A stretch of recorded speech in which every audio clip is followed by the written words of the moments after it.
Have you ever wondered how deepfake AI works? How a piece of technology can create such realistic and sometimes eerily convincing videos of people doing and saying things they never actually did? Well, buckle up, because today, we're diving deep into the world of deepfake AI.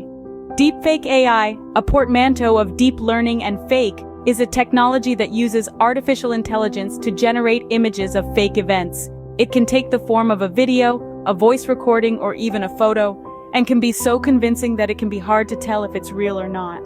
The process of creating a deepfake is quite fascinating. It all starts with collecting a large amount of data.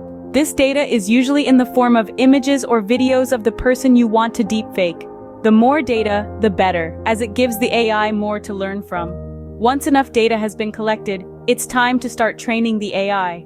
Training the AI involves feeding it all the collected data so it can learn the subtleties of the person's face, voice, and mannerisms. This is done using a type of AI called a neural network.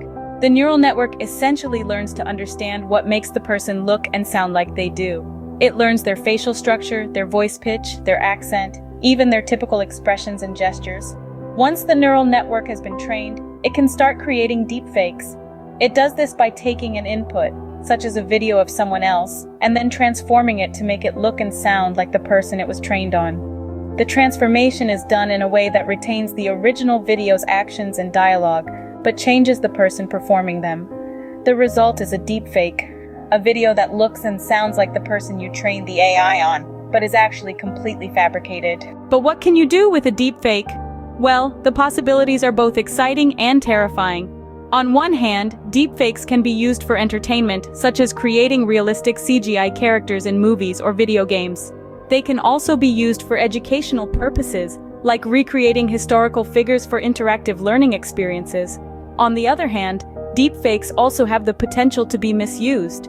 They could be used to spread misinformation, to create fake news, or even to cause harm to individuals by impersonating them. In conclusion, deepfake AI is a powerful tool that can create incredibly realistic fake videos. It works by collecting a lot of data, training a neural network to understand the person's characteristics, and then using that network to transform videos of other people into the person it was trained on. But with great power comes great responsibility, and it's important to use this technology wisely and ethically. In the world of deepfake AI, seeing is no longer believing, and that's something to keep in mind as we navigate through this digital age.